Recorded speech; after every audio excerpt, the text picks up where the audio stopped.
Assalamualaikum warahmatullahi wabarakatuh. Salam demokrasi, teman pemilih, selamat datang kembali di podcast Rentak Demokrasi KPU Kabupaten Bintan. Ruang bicara santai tentang kepemiluan terbuka tentu saja, tapi penuh dengan informasi bermakna. Teman pemilih, pemilihan kepala daerah tahun 2024 baru saja kita lewati. Berbagai proses tantangan, kemudian rintangan yang kita hadapi di lapangan, pengalaman dan semua yang kita lakukan adalah praktek demokrasi di KPU Kabupaten Bintan. Tapi ada satu hal yang mungkin paling krusial yang hari ini akan kita soroti, tentunya tentang bagaimana evaluasi pengawasan pilkada di KPU Kabupaten Bintan. Telah hadir bersama kita Ketua Bawaslu Kabupaten Bintan, Bapak Sabrima Putra SH, yang hari ini akan berbagi pengalaman tentang, mungkin akan menjelaskan Pak ya, pengawasan tahapan pilkada tahun 2024. Hari ini bersama saya Kamarul Zamal selaku host yang akan memandu podcast kita pada pagi hari ini. Pak Ketua, siap. Selamat pagi Pak Ketua. Selamat pagi. Sehat Pak Ketua? Sehat, alhamdulillah. Alhamdulillah. Pak Ketua, mungkin bisa disapa dulu ya teman pemilih kita Pak Ketua. Baik. Selamat pagi. Assalamualaikum warahmatullahi wabarakatuh. Salam sejahtera bagi kita semua. Sahabat-sahabat Rentak Demokrasi. Betul, Pak yang Ketua. di podcast kali ini, tentu dalam hal ini kami mengucapkan terima kasih yang sebesar-besarnya kepada kawan-kawan KPU Kabupaten Bintan khususnya yang telah mengundang kami untuk mengikuti dan menyampaikan evaluasi pemilihan kepala daerah serentak tahun 2024. Nah, ini tentu banyak cerita-cerita ataupun besembang kita cerita orang Melayunya. Nah, ini menjadi salah satu untuk evaluasi perbaikan pada saat pemilu dan juga pemilihan kepala daerah tahun selanjutnya yang di tahun pasca putusan MK. Kita lihat nanti pada saat sudah perubahan undang-undangnya ya, Pak Kasub ya. Iya, siap Ketua. Jadi gini Pak Ketua, mungkin kan kalau secara kelembagaan kan kita KPU Bawaslu kan selalu bersinergi nih. Mungkin orang sudah kenal secara dekat nih. Nah, mungkin bisalah sedikit Pak Ketua jelasin bagaimana rekam jejak Pak Ketua nih, mulai mungkin dari riwayat Pak Ketua sampai dengan pada saat ini Pak Ketua. Jadi nanti kan lebih teman pemilih bisa lebih mengenal gitu Pak Ketua. Ya, jadi sebelumnya saya perkenalan diri ya, Pak Kasub. Izin Pak Kasub, sahabat-sahabat semuanya, sahabat pemilih yang ada di Kabupaten Bintan, saya Sabrima Putra, bisa dipanggil Putra, dan saya diamanahkan menjabat sebagai Ketua Bawaslu Kabupaten Bintan periode 2023-2028. Betul. Dan kami ini bukan hanya sendiri Pak Kasub, ada 3 orang. Saya yang pertama, yang kedua orang lagi itu ada Pak Bambang yang menaungi divisi penanganan pelanggaran dan penyelesaian sengketa. Yang kedua itu ada Pak Iskandar yang membidangi divisi hukum, humas, hubungan masyarakat, ada partisipasi masyarakat, dan juga hubungan antar lembaga.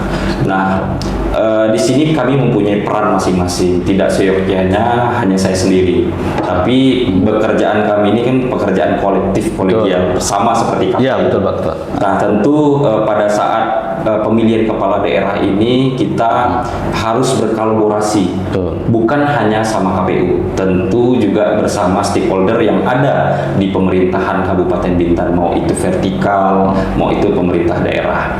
Kesuksesan pemilu itu bukan hanya milik KPU sendiri, tapi bagaimana kita bersama stakeholder bersama-sama memitigasi adanya potensi permasalahan, itu yang paling terpenting. Jadi saling bergotong royong untuk mensukseskan pemilihan kepala daerah tahun 2024. Nah, itulah peran-peran kita bersama, maka dapatlah hasil yang cukup baik pada saat pemilu kepala daerah kemarin, yang mana salah satu kesuksesan kita itu tidak adanya pemungutan suara ulang untuk di Kabupaten Bintan ataupun pertukaran logistik. Nah, ini yang menjadi salah satu fokus juga pengawasan kita. Maka kami ini paling sering memberikan surat cinta kepada KPU. Nah, ini juga salah satu, bukan kami ini cerewet, tapi memitigasi agar tidak terjadinya pelanggaran-pelanggaran sejak dini. Potensi-potensi dini ini, inilah pentingnya kolaborasi antara KPU dan dan Bawaslu. Betul. Jadi agar tidak terjadinya pelanggaran sejak dini. Jadi tugasnya manusia itu aja kan saling mengingatkan. Betul. Makanya kami dalam hal ini menyampaikan kepada kawan-kawan KPU sejak dini kita petakan permasalahan. Betul. Jadi indeks kerawanan pun kita petakan dari awal. Nah itu bersama stakeholder juga kita kemarin merilis dari Bawaslu Republik Indonesia indeks kerawanan. Nah, gitu Pak. Oke, siap Pak Ketua. Jadi kalau saya menangkap tadi kan kalau bahasa Pak Ketua disampaikan bahwa secara umum Pilkada Bintan tahun 2024 ini cukup baik ya Pak Ketua ya. Cukup baik. Nah, mungkin kalau dari sisi kami kan mungkin ada IPP dan lain-lain dari sisi KPU. Nah, kalau misalnya dari sisi Bawaslu ini secara umum Pak Ketua kalau misalnya menggambarkan cukup baik ini ada Kak Pak Ketua indikator-indikator yang menyatakan bahwa kita nih agak bagus lah gitu gitu Pak Ketua. Salah satunya kita bisa menilai indikator dari cukup baik tersebut yang namanya sempurna itu kan milik Allah Subhanahu wa Ta'ala. Betul Pak Ketua. Tapi yang berbahasa cukup baik itu kita kan bagaimana kita mensosialisasikan ke masyarakat. Betul. Nah, masyarakat itu sekarang sudah melek, mau itu dari digitalisasi maupun secara langsung datang ke kantor KPU ataupun kantor Bawaslu untuk melaporkan ataupun memberikan informasi. Core-nya adalah adanya dugaan pelanggaran.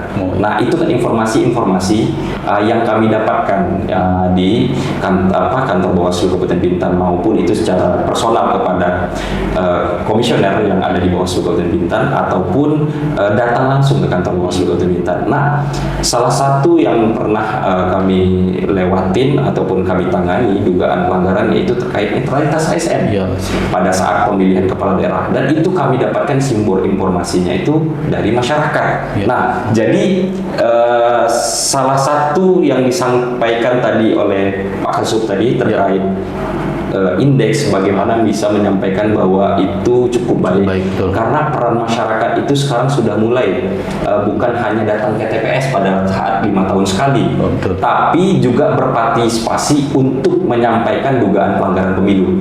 Mau itu memberikan informasi mulai dari jajaran kami, kan ada PTPS, pengawas kelurahan desa, pengawas di tingkat kecamatan sampai dengan tingkat kabupaten.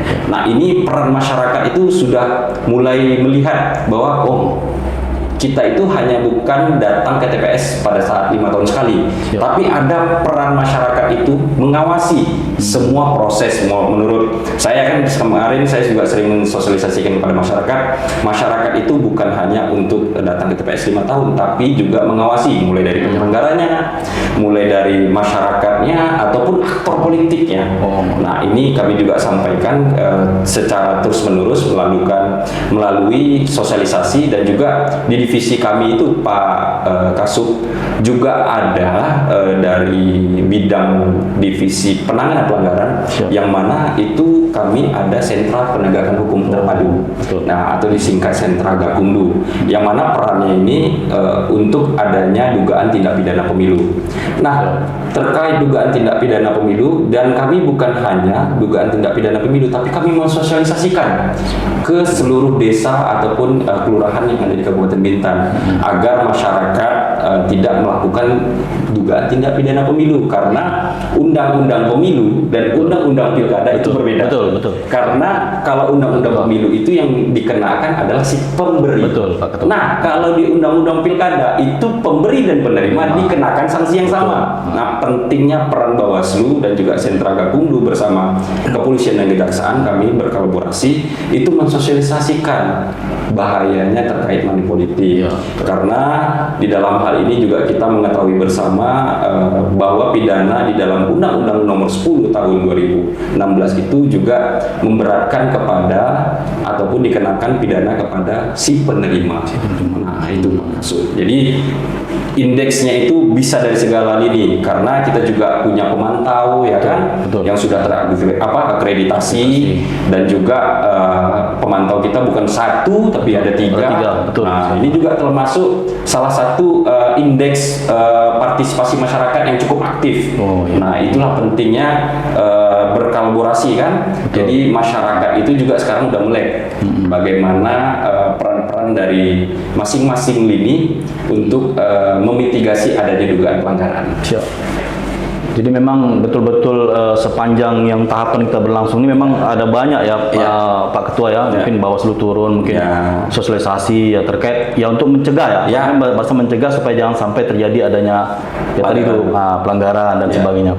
Nah kalau bercerita tadi misalnya sudah mencegah nih, tadi kan Pak Ketua bilang ada salah satu kejadian lah, mungkin di luar daripada yang netralitas ASN itu ada nggak Pak Ketua temuan-temuan yang mungkin yang bagaimana ya, mungkin cukup signifikan lah barangkali ya. Mungkin dari yang kecil mungkin dijelasin sampai yang mungkin yang lebih besar yang mungkin jadi catatan Bawaslu gitu. Ya, namanya pesta demokrasi tentu ada residu. Betul. Nah, ini salah satunya yaitu terkait APK. Nah, yang tidak sesuai zonasi. Ini kan juga salah satu pelanggaran. Ya, karena kan sudah ditentukan oleh kawan-kawan KPU Kabupaten Bintan dan juga KPU Provinsi untuk terkait zonasi yang diperbolehkan alat peraga kampanye. Nah, tentu dalam hal ini kami berperan memastikan alat peraga kampanye tersebut sesuai dengan zonasinya. Nah, jika tidak sesuai, apa mekanismenya? Kan itu tentunya pertanyaannya dari Pak Kasub kepada kami. Sahabat-sahabat pemilih, ini peran Bawaslu ini selain dugaan terkait partisipasi dari dugaan pelanggaran, dan juga kami juga berkolaborasi dengan Satpol PP tentunya untuk menertibkan alat peraga kampanye yang tidak sesuai dengan zonasi melalui kami mendata dulu Pak Kasub. Jadi pendataan kami itu memastikan dulu mana nih alat peraga kampanye yang tidak sesuai zonasi. Kami pastikan dulu, dan itu ada cara mitigasinya. Mitigasi yang kami lakukan salah satunya yaitu menyampaikan kepada LO-nya dulu. Ya, LO paslon ya. Ya, LO paslonnya dulu untuk disampaikan agar sesuaikan titik zonasi yang sudah ditentukan oleh KPU. Betul. Nah, jika tidak ditindaklanjuti tentu ada administrasi. Ya, ini penyelesaian administrasi ini gini juga Pak Kasub. Kami juga kan yang ada alat peraga kampanye di Kabupaten Bintan khususnya kan itu bukan hanya APK untuk tingkat paslon bupati, ada juga untuk paslon gubernur. Nah, paslon gubernur misalnya contoh salah satu paslon A misalnya menutupi paslon B, itu ada mekanismenya, mekanisme yang diatur oleh aturan kami yaitu tentang terkait penyelesaian sengketa acara cepat. Nah, sengketa acara cepat ini bagaimana? Memediasi dua belah pihak agar bisa menyesuaikan dari APK-nya tersebut, jangan sampai satu dan lainnya menutupi. Nah, ini juga tertulis di dalam penyelesaian acara sengketa acara cepat itu Pak Kasub. Jadi selain penanganan pelanggaran terkait ASN, juga kami beberapa kali juga menyampaikan kepada LO khususnya caranya dengan administrasi menyurati dari LO untuk menyampaikan bahwa ini ada alat peraga kampanye yang tidak sesuai zonasi. Nah, itu juga kami tembuskan kepada stakeholder lainnya, gitu. Betul. Berarti memang lebih fokus ke APK ya. Iya. Dari sisi penyelenggara mungkin alhamdulillah tak ada masukan yang ini ya Pak Ketua ya. Mungkin kan kami kan KPU kita punya jajaran juga nih di bawah. Mungkin kalau di KPU ada Badan ada PPK, PPS, kemudian ada KPPS. Mungkin kalau di Panwas atau di Bawaslu kan ada Panwascam. Nah, kalau di jajaran bawah ini sampai sejauh kemarin kita melakukan itu tidak ada pelaporan yang signifikan Pak Ketua. Iya, kalau untuk jajaran di bawah kami juga di Bawaslu Kabupaten Bintan itu mau itu dari PKD ataupun PTPS paling bawahnya paling terkait pemberitahuan. Pemberitahuan ya. Ya, itu salah satunya kita ya. Kemarin ada PTPS kami menyampaikan kepada jajaran, mekanismenya kan ada, nggak langsung PTPS ke Bawaslu, enggak, tapi PTPS langsung ke PKD atau pengawas kelurahan desa, nanti pengawas kelurahan desa menyampaikan kepada Panwascam. Adanya C1 pemberitahuan itu tidak distribusi kepada pemilih. Karena adanya tidak ditemukan masyarakat ya, di tempat atau apa. Ini makanya pentingnya kolaborasi antara PTPS, PKD maupun PPS dan juga KPPS berkolaborasi. Makanya saya juga mengapresiasi kepada jajaran rekan-rekan KPU, terkhusus untuk ketua, anggota KPU Kabupaten Bintan yang senantiasa mendengar cerewetnya kami. Karena gini, tanpa berkolaborasi tentu kita tidak akan bisa mensukseskan pemilihan kepala daerah ini. Salah satunya tadi saya sampaikan, C1 pemberitahuan ini memang mempunyai salah satu perannya itu adalah PPS dan juga KPPS. Karena memang yang menjadi kendala itu pada saat kita datang kawan-kawan KPPS ataupun kawan-kawan PPS yang didampingi kawan-kawan PPS memberikan C1 pemberitahuan, tapi masyarakatnya tidak di tempat. Nah, ini kan juga menjadi kendala. Kami menyampaikan kepada melalui Panwascam menyampaikan kepada jajaran BTPS untuk mengawasi apakah pendistribusian C pemberitahuan itu sudah disampaikan kepada pemilih. Memang ada beberapa pemilih yang tidak mendapatkan. Nah, ini tentu bukan hanya sekali ditemukan, bukan hanya datang berikan C1 pemberitahuan tapi orangnya tidak ada. Tapi bukan gitu, kami sampaikan misalnya orang tidak ada, dilewatkan dulu, dicari masyarakat yang lain dekat sekelilingnya, nanti disampaikan kepada pemilihnya jika sudah di rumah. Karena kan melihat waktunya ada waktu kerja, tentu tidak bisa di waktu mulai dari pukul 7 ataupun sampai pukul 6. Kan bisa digunakan waktu saat malam hari pun sepanjang tidak mengganggu masyarakat tersebut. Nah, itu pentingnya komunikasi di lapangan, karena teknis di lapangan itu harus fleksibel kita. Bagaimana kita bisa memitigasi semua permasalahan di lapangan itu dengan tidak melanggar aturan yang berlaku. Itu pentingnya Pak Kasub. Betul. Berarti memang dalam hal konsen penyelenggara ini juga memang kita memang sangat perlu ya. Sejauh ini memang sangat. Kami juga mungkin di KPU juga penyelenggara kita selalu wanti-wanti betul. C pemberitahuan itu terutama itu yang paling vital karena memang itu yang memang digunakan masyarakat langsung untuk turun ke TPS. Dan kami juga kalau misalnya Pak Ketua bercerita seperti itu, kami juga memastikan bahwa semua C pemberitahuan itu tersampaikan, dan apabila memang betul-betul pemilihnya tidak ditemui itu harus dikembalikan ke kita. Jadi kita memastikan supaya tidak disalahgunakan. Itu Pak Ketua. Itu juga makanya beberapa hal itu kita juga melakukan pendataan. Dan kami memasukkan ke semua pengawasan yang kami lakukan pada saat mulai tahapan awal sampai tahapan akhir, rekapitulasi sampai dengan Mahkamah Konstitusi, itu semua tercatat di laporan hasil pengawasan kami. Karena kami alat kerjanya ada, yaitu form A pengawasan, dan itu tercatat semua.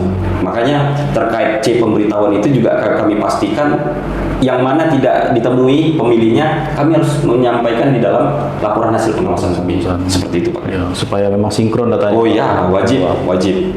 Nah, kalau dalam tahapan yang tadi itu kita berjalan tuh mungkin APK, kemudian ada C pemberitahuan. Dari tahapan itu Pak Ketua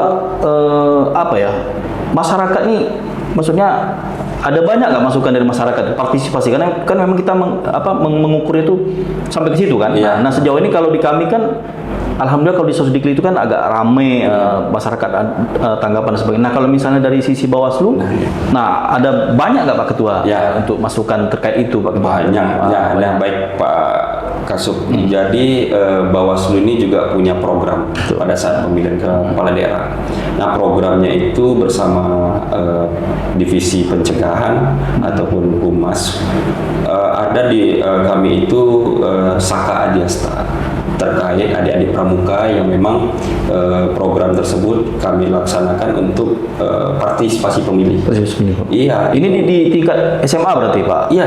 Kami melibatkan SMA yang ada di Kabupaten Bintan, yang mungkin lebih dekatnya ke kantor Bawaslu ya. Dan itu kami melakukan pendidikan sejak dini. Jadi apa itu Bawaslu, apa itu penyelenggaraan pemilihan kepala daerah, itu selalu diadakan, dan itu sudah beberapa kali kami laksanakan, dan itu ada tingkatannya. Ada angkatan 1, 2, 3. Nah, ini masih sampai saat ini masih berlangsung, dan ini juga salah satu program dari pimpinan kami Bawaslu Republik Indonesia. Ini program nasional yang mana Saka ini akan dilanjutkan kembali sampai dengan angkatan selanjutnya selain dari Saka. Juga ada forum RT RW yang kami buat, yang mana kami mensosialisasikan kepada masyarakat dari sisi Bawaslu. Dan kami juga selalu dalam hal sosialisasi menyampaikan pentingnya partisipasi masyarakat. Karena tadi balik lagi yang seperti pada sesi kita pertama tadi saya sampaikan bahwa masyarakat itu juga harus datang ke TPS karena wajib menentukan hak pilihnya. Karena di situ ada hak konstitusi dari masyarakat tersebut. Tapi bukan hanya memilih pada saat 5 tahun sekali, tapi ada hak dari masyarakat tersebut dan kewajiban dari masyarakat tersebut untuk mengawasi semua proses. Ya, mau itu tadi balik lagi kan tadi proses dari alur tahapannya, alur dari penyelenggaranya. Nah, ini juga penting masukan-masukan masyarakat agar kami juga bisa memitigasi adanya dugaan pelanggaran. Nah, gitu Pak Kasut. Oh iya. Itu kan kalau misalnya dari sisi masyarakat tadi ada begitu banyak nih. Kalau misalnya dari apa ya? Dari tahapan-tahapan yang berjalan nih. Kalau misalnya KPU kan rata-rata setiap tahapan tuh ada aplikasi. Nah, mungkin kalau dari sisi Bawaslu nih, misalnya Pak Ketua, kalau misalnya dari data pemilih, kira-kira ada nggak misalnya pengawasan sistemnya seperti apa, kemudian di pencalonan sistemnya seperti apa? Ada nggak sebuah aplikasi atau alat bantu yang sifatnya digital gitu, Pak Ya, Ketua? baik. Terkait digitalisasi ataupun aplikasi, tentu di era digitalisasi ini memang kita harus berlomba ya. Betul Pak Ketua. Karena semakin modernisasi ini tentu kita harus semakin cepat juga. Nah, gini, terkait aplikasi dan kawan-kawan KPU juga banyak kan aplikasinya kan yang sudah berjalan saat ini. Tentu ruang yang terbuka pada saat ini kami untuk mengawasi kawan-kawan dari KPU ini. Makanya kami tadi di awal juga mengucapkan terima kasih yang sebesar kepada KPU, memberikan ruang kepada kami. Selain kami itu menjadi admin salah satunya aplikasinya, dan juga kami menjadi viewer untuk mengawasi data-data dari paslon contohnya. Nah, kan karena kan kita sekarang di era digitalisasi tentunya hard copy tetap berlaku, mengawasi secara langsung ya, tapi melalui digitalisasi kita wajib juga mengawasi bagaimana, dan KPU Kabupaten Bintan itu membuka ruang untuk kami diberikan akses menjadi viewer. Nah, ini kan jadi salah satu sinergisitas agar bagaimana KPU dan Bawaslu bisa saling bahu-membahu, bergotong royong dalam hal memastikan proses tersebut sesuai dengan aturan yang berlaku. Nah, kalau kami itu kan juga cukup banyak juga aplikasi macam sigap lapor. Nah, banyak juga Pak Kasut. Karena sekarang ini sudah masuk tahap digitalisasi, tentu kami juga harus melek digitalisasi dong. Betul. Nah, jadi tidak ada yang namanya mundur, harus maju bagaimanapun. Mau dilantik hari ini, kita harus loncat, kan gitu. Jadi mau tak mau, harus mau, bagaimanapun juga kita mensosialisasikan kepada masyarakat bagaimana web kita, apa aplikasi kita harus sampaikan pada saat sosialisasi, dan itu juga bisa melaporkan secara langsung melalui aplikasi kita. Ada berarti khusus Pak? Ada sigap lapor yang kami sampaikan tadi. Jadi masyarakat itu bisa mengetahui bisa melaporkan secara langsung, tidak perlu datang ke kantor, dan itu sudah aplikasinya juga sudah didukung oleh iOS dan juga cukup pakai HP aja ya. Cukup pakai Android ataupun iOS ya kan, dari iPhone. Bisa langsung mengupdate status ataupun menyampaikan dugaan-dugaan pelanggaran pemilu kepada Bawaslu. Jadi kalau adanya aplikasi ini jadi bukan cuman petugas PTPS atau PKD saja, masyarakat bahkan bisa peran sebagai pengawasan ya Pak Ketua? Pasti bisa. Berarti itu sangat membantu sekali. Sangat membantu sekali, karena memang yang menjadi kendala mungkin bukan kami saja ya. Di daerah Kabupaten Bintan itu ada beberapa titik TPS yang black spot. Nah, tapi kemarin ini kita kan juga berkoordinasi sama Diskominfo Kabupaten Bintan. Nah, ini bagaimana mensupport sinyal di titik-titik zona TPS itu yang tidak blank spot ya, yang tidak ada sinyal. Alhamdulillah juga kan berkat kawan-kawan KPU berkoordinasi, terbantulah, jadi tidak ada jadi permasalahan terkait blind spot tersebut. Dan juga penerangan itu juga kita pastikan pada saat pemungutan dan penghitungan, jangan sampai adanya TPS yang tidak terang. Betul. Nah, ini efek sekali tuh Pak. Oh iya, jangan sampai nanti paslonnya kan pas dibuka surat-suaranya kan ini betul. tulis B kan, ini kan bahaya nih. Nah, itu kami pastikan sama PTPS kami pastikan pada saat penghitungan rekapitulasi penghitungan itu ruangan yang dipakai itu terang. Nah, itu wajib. Jadi kawan-kawan KPU juga melihat kan bola lampunya besar-besar semua kan pada saat di TPS. Nah, ini juga salah satu ucapan terima kasih kami lah kepada jajaran. Ini perannya paling penting Pak Kasub. Bagaimana kita membina rekan-rekan ad hoc kita. Ya, paling penting karena tanpa kawan-kawan di ad hoc itu kita bukan apa-apa. Betul. Nah, itulah peran pentingnya karena ujung tumbuhnya mereka lah. Betul. Nah, karena kita ini nggak akan bisa mengakomodir seluruh TPS yang ada di Kabupaten Bintan. Betul. Nah, makanya saya juga sering menyampaikan di semua forum, saya mengucapkan terima kasih yang sebesar-besarnya terkhusus kepada rekan-rekan Panwascam, PKD, PTPS, PPK, PPS dan juga KPPS yang telah mensukseskan penyelenggaraan pemilu, mau itu pemilu 2024, mau itu pemilihan kepala daerah tahun 2024. Karena berkat peran mereka kita bisa sukses menyelenggarakan pemilihan kepala daerah dan juga pemilu 2024. Karena ini kan serentak nih, betul.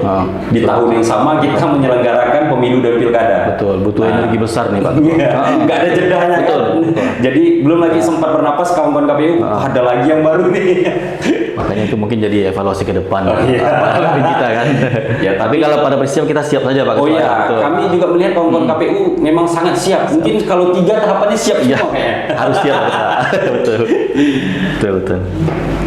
Jadi begitu Pak Ketua. Kalau tak salah saya kemarin kita pernah ada wacanakan kolaborasi waktu itu ya Pak Ketua antara KPPS sama PKD. Itu terlaksana tak waktu itu Pak Ketua? Saya alhamdulillah dan bersamaan gitu Pak Ketua. Ya, alhamdulillah. Supaya satu visi kan. Alhamdulillah berkat memang balik lagi ya sinergisitas kita antara KPU dan Bawaslu, antara PPK dan Panwascam nih kita. Betul. Alhamdulillah bisa saya laksanakan. Bukan hanya itu Pak Kadip. Dan kami juga kemarin pada saat penertiban APK masa tenang kami melibatkan PPK. Iya kan selain Satpol PP. Betul. Nah, karena lindik sektornya berubah nih. Iya betul.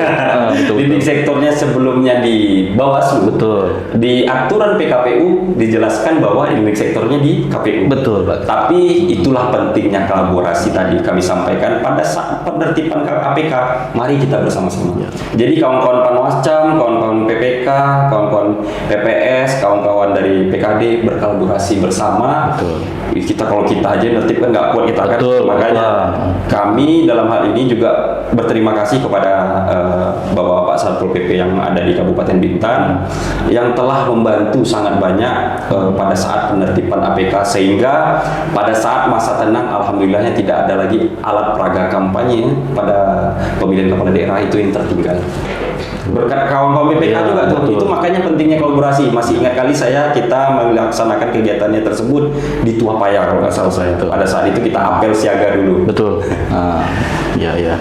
Nah itu maksudnya memang yang kolaborasi tercipta selama ini sudah berjalan baik Pak Ketua. Nah tadi kan kalau bercerita ini kan dari sisi penyelenggara, kemudian dari sisi masyarakat. Nah tadi kalau nggak salah Pak Ketua ada sebutkan salah satunya adalah sentra Gakumdu nih.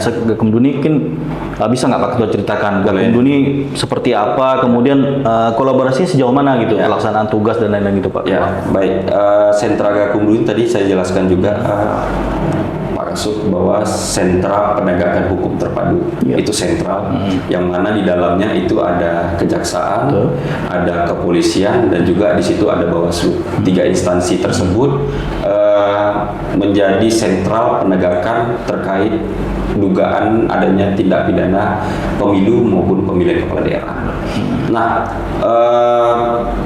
aturan yang diatur di dalam Perbawaslu kami itu terkait penanganan pelanggaran ataupun penanganan tindak pidana pemilu itu menjelaskan bahwa masing-masing kami menyurati dari masing-masing instansi untuk menugaskan dari kepolisian dan juga kejaksaan untuk dilibatkan dan menugaskan di sentra Gakumdu tersebut. Nah, makanya di dalam strukturnya itu ada beberapa dari instansi, mulai itu dari Kejari sampai dengan Kasipidum, sampai dengan tergantung dari sprint yang diberikan ataupun surat tugas yang diberikan, maupun kepolisian juga di situ ada Kapolres sampai dengan jajarannya. Kami juga begitu, ada Ketua Bawaslu sampai dengan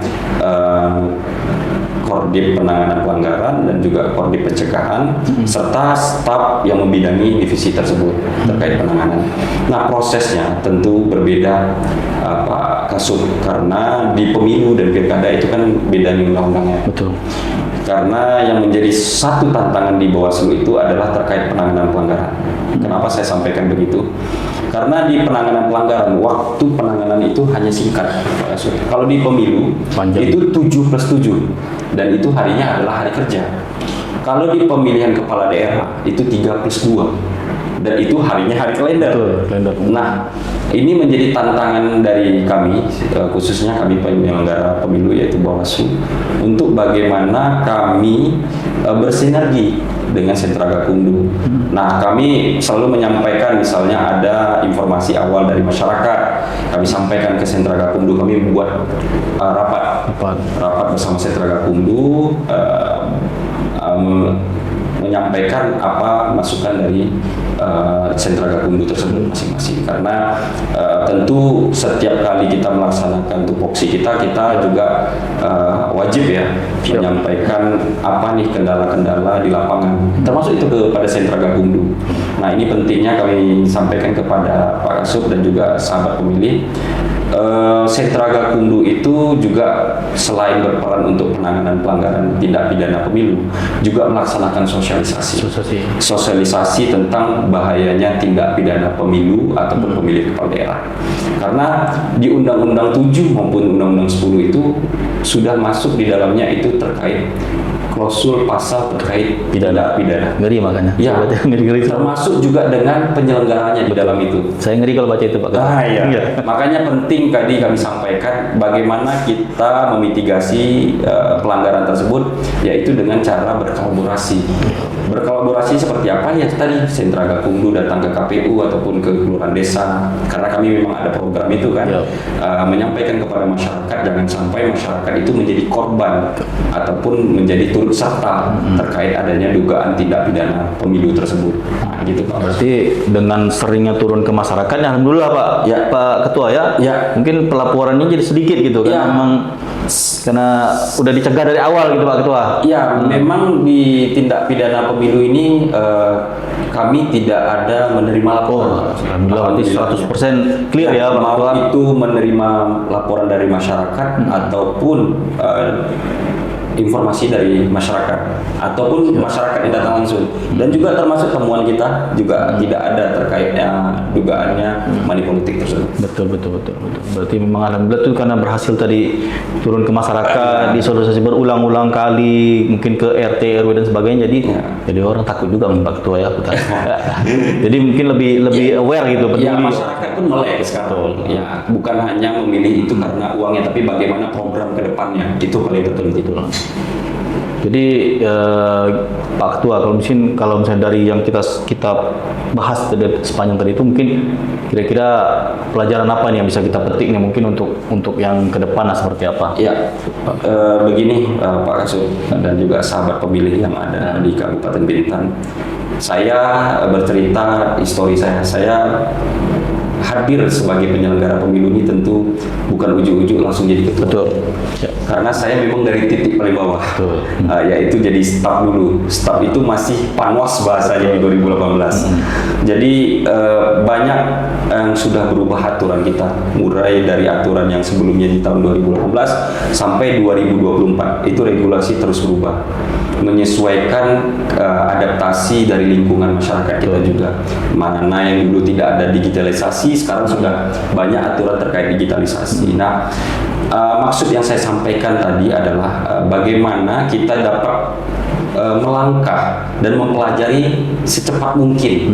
Jadi mungkin rekan-rekan dari komisioner KPU juga di 2023 nih pelantikannya. Betul. Untuk komisioner tentu tidak bisa belajarnya sambil duduk. Betul. Tapi harus meloncat nih, Betul. bagaimana langkahnya lebih cepat. Karena pada saat pimpinan KPU kabupaten dan juga kami dilantik itu kan di tahun 2023 itu kan sudah berjalan tahapan. Betul.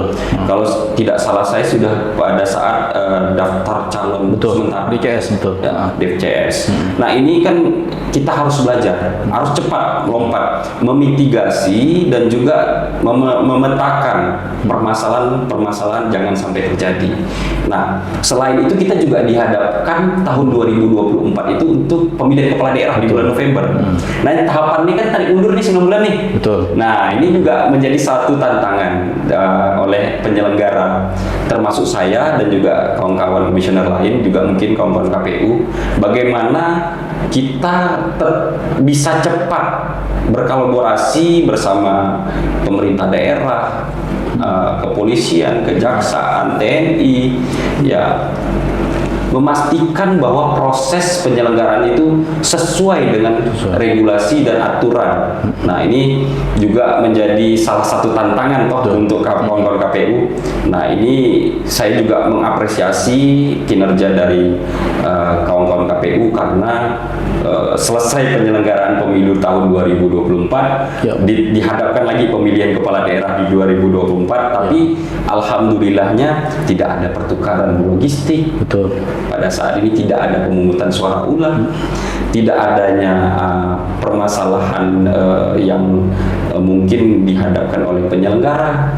Nah ini juga menjadi salah satu tantangan, walaupun adanya laporan-laporan mau itu ke Mahkamah Konstitusi. Itu memang bagian dari demokrasi. Oh iya, itu wajib gitu, karena kita ini kan salah satunya aturannya memang itulah aturan yang diatur oleh DKPP misalnya ataupun Mahkamah Konstitusi, dan itu dibuka ruangnya.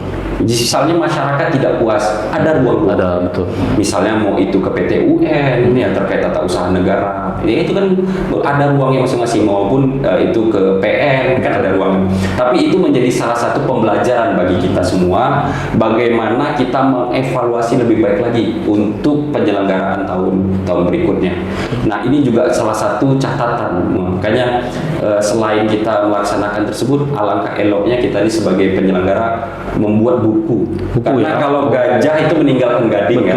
Kalau manusia ini apalah, hanya meninggalkan nama. Jangan, hendaknya tulisan lah yang bisa dibaca oleh penerus-penerus generasi nantinya yang menjadi penyelenggara, mau itu di KPU ataupun Bawaslu. Siap. Berarti itu memang saya juga mungkin Ketua sampaikan termotivasi juga nih Pak Ketua. Karena memang seharusnya begitu. Jadi setiap ada event penyelenggaraan itu kita menuliskan pengalaman-pengalaman. Kenapa pengalaman-pengalaman ini akan digunakan untuk perbaikan masa depan. Betul Pak Ketua. Jadi yang sebelum kita nggak penulis ini jadi harusnya menulis. Karena pada saat kita selesai penyelenggaraan itu pasti daya ingat kita masih kuat. Betul. Apa aja yang menjadi permasalahan-permasalahan di lapangan. Nah kan ini juga bisa jadi catatan ataupun kutipan-kutipan lah, ataupun tidak usah panjang-panjang, ataupun buku, jurnal pun jadi. Jurnal, betul. Ya jurnal. Ataupun nanti ada kawan-kawan yang mau melanjutkan S2, S3 kan ini juga bisa jadi jurisprudensi. Betul. Jadi pandangan, oh ini tahun 2019, oh ini residunya. Nah ini pelanggarannya. Ini 2024, oh ini pula adanya dugaan pelanggarannya. Ataupun ada teknisnya yang baru. Kan ini juga penting nih disampaikan. Jadi tercatat di era ini seperti apa prosesnya, di era komisioner ini prosesnya seperti apa. Penting karena menurut kami buku ini bisa dibaca nanti untuknya regenerasi. Betul. Berarti nanti kalau udah selesai bisa kami dapatin satu Pak. Siap. Jadi kan untuk ini ada perjalanan dari Bawaslu juga. Sampai mungkin KPU-nya juga mungkin menyusun nih Pak. Pasti kami yakin KPU pasti arahannya dari pimpinan atas seperti itu. Kita setiap kali selesai tulis laporan berbeda Iya, nih. sama. Laporan ada buku. Iya, jadi tidak nih ada satu nih sejarah saya di sana seperti itu Pak Ketua. Nah tadi kalau cerita masalah itu mungkin kalau misalnya dari segi sistem mungkin Pak Ketua, kira-kira ada nggak kita yang perlu dievaluasi atau memang selama ini sudah berjalan bagus atau bagaimana Pak Ketua? Ya kalau terkait sistem ini ya. tentu ya aturannya memang kan ini memang pimpinan kita ya. Kita ini kan ada jenjang hierarkinya bahwa kalau kami kan ada Bawaslu RI, kalau kawan-kawan KPU kan ada KPU RI. Mana yang beliau-beliau di atas pimpinan kita ini adalah sebagai regulator. Di provinsi itu kan ada Bawaslu provinsi dan juga KPU provinsi.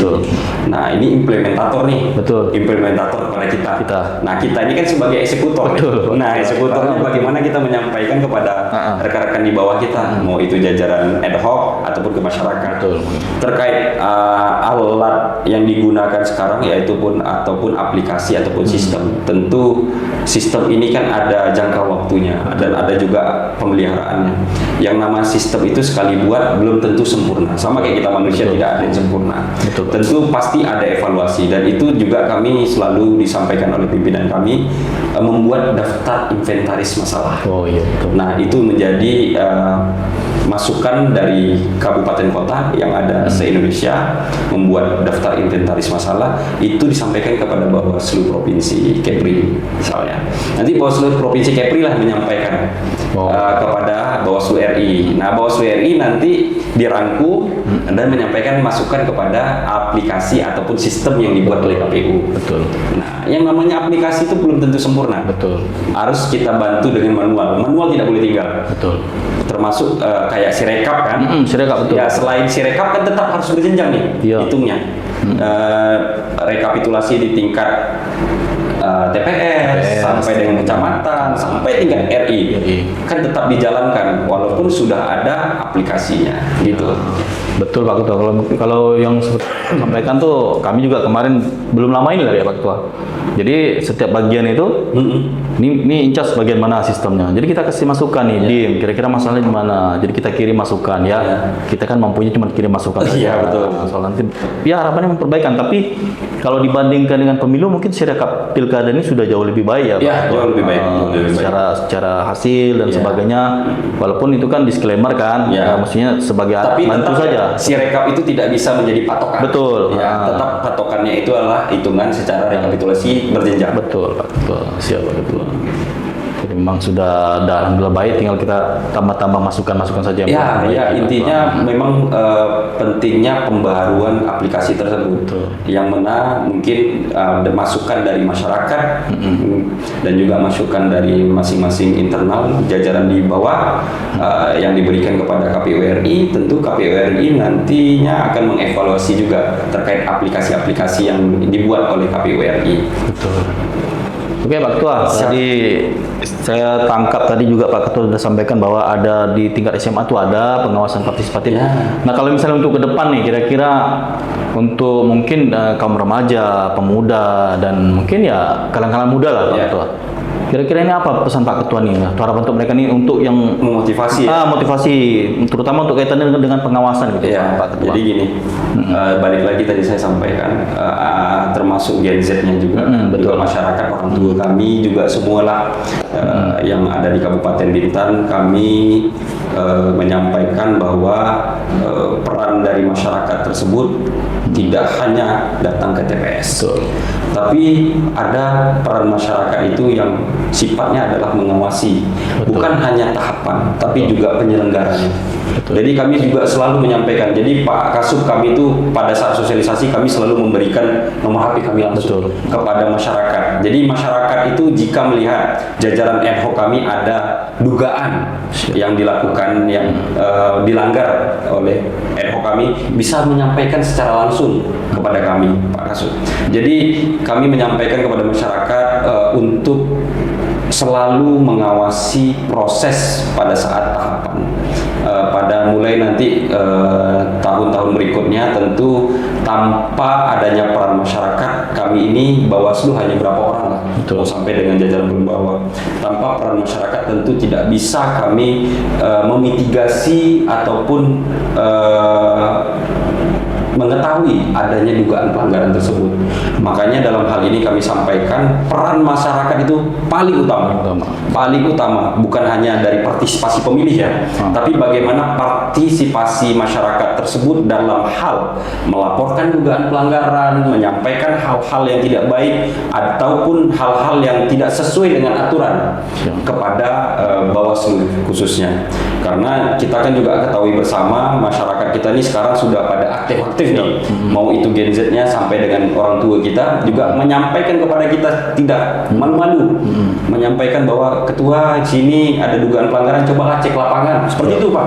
Jadi ada masyarakat yang nelpon kepada kami langsung, mau itu pukul berapapun ya, menyampaikan kepada kami bahwa ada dugaan pelanggaran ketua, coba dicek dulu ke lapangan, Pak Galit. Jadi bagaimana kami ini harus respon, fast respon menanggapi hal-hal tersebut, karena kita kan juga harus tahu ya dugaan pelanggaran tersebut benar adanya atau tidak. Nah ini pentingnya peran kita bersama, bukan hanya kami di Bawaslu, bukan hanya di KPU, bukan hanya stakeholder ataupun pemerintah daerah yang ada di Kabupaten Bintan, tapi peran masyarakat Kabupaten Bintan sangat amat penting dalam penyelenggaraan pemilihan kepala daerah. Gitu Pak Kasum. Iya, berarti memang sangat diharapkan masyarakat pasti aktif, wajib. Mungkin ini terakhir lah Pak Ketua ya. Setelah kita bicara panjang lebar tadi, mungkin closing statement barangkali mungkin terakhir harapan Pak Ketua lah sekaligus menutup. Kemudian mungkin disampaikan lah Pak Ketua. Tadi kita terlupa bahwa KPU itu punya medsos, mungkin Bawaslu juga punya medsos. Barangkali masyarakat mungkin ingin melihat secara langsung kegiatan-kegiatan kita nih. Takut kan orang bilang nih ketika tidak ada tahapan KPU Bawaslu ngapain aja. Nah seperti itu Pak Ketua. Mungkin bisa disampaikan Pak Ketua. Baik, sebagai closing statement yang disampaikan oleh Pak Kasub. Begini sahabat pemilih yang ada di Kabupaten Bintan. Bawaslu dan KPU kan juga berkolaborasi, yang mana kita sudah ketahui bersama hasil-hasil praktik kerjanya. Tadi juga saya sudah sampaikan bagaimana kedepannya nanti dibuatkan buku untuk penyelenggaraan pemilu dan pemilihan kepala daerah tahun 2024. Nah, kalau yang menyampaikan terkait medsos, media sosial. Nah, Bawaslu juga ada media sosial, mau itu berbentuk web ataupun dari TikTok. Nah, itu tinggal ketik aja Bawaslu Bintan langsung dapat pencarian itu. Kalau bisa di follow gitu ya, langsung di follow langsung biar tambah followernya. Betul. Terkait proses-proses demokrasi yang sudah kita lalui, tentu kita banyak pembelajaran yang kita dapati, mau itu dari sisi penyelenggara, sisi sinergisitasnya, dan sisi bagaimana partisipasi masyarakatnya. Tentu yang menjadi PR bersama pada saat ini kita ke depan adalah bagaimana Kabupaten Bintan ini pada saat pemilu ataupun pemilihan kepala daerah sinergisitas dan juga kolaborasinya lebih ditingkatkan lagi. Jadi jangan sampai nanti pada saat kedepannya, kita kan tidak tahu ya, karena masa jabatan kami kan sampai 2008 nih.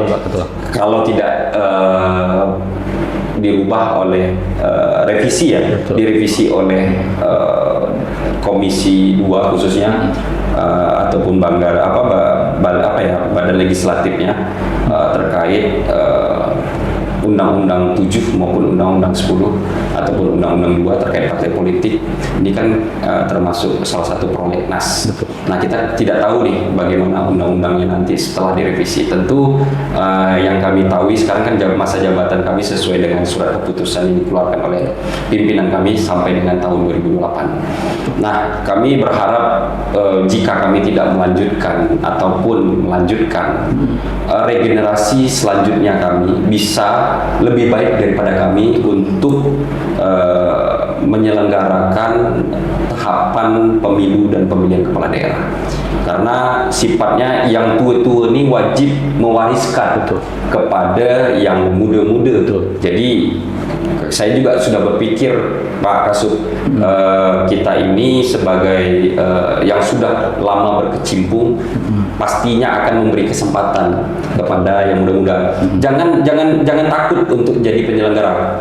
Kami sampaikan, mau itu di tingkat paling bawah yaitu KPPS, mau itu PTPS, mau itu PPS, mau itu PKD, mau itu PPK ataupun macam. Itu adalah proses bagaimana kita berjalan dari tangga paling bawah sampai dengan tangga paling atas.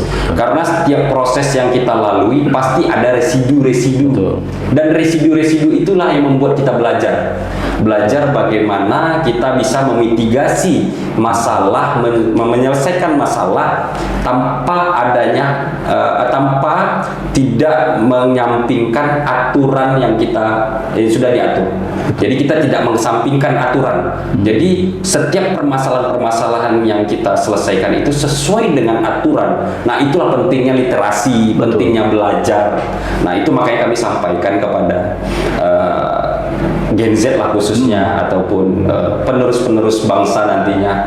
Karena kami ini tidak ingkrah, tidak pasti ada terus. Karena kami inginnya ke depannya kami itu ya, khususnya saya pribadi lah, ada putra-putra selanjutnya, ataupun Sabrima putra selanjutnya, ataupun Haris Daulay selanjutnya. Tapi masih ada satu periode lagi. Tapi tetap regenerasi penting bagi kami. Karena bagaimana ya, kita harus juga memberi kesempatan kepada yang lain. Karena Kabupaten Bintan ini saya yakin masyarakat dan kepemudaannya banyak sangat potensinya. Nah, inilah pentingnya bagaimana kita belajar dan membaca literasi. Begitu Pak Kasum. Betul, luar biasa sekali Pak Ketua. Baik teman pemilih, kita sudah berada di penghujung podcast pada hari ini. Ya, banyak yang disampaikan Pak Ketua tadi, masukan, mungkin saran dan sebagainya. Yang pasti poinnya adalah kita terus belajar Pak Ketua, terus belajar, terus memperbaiki diri.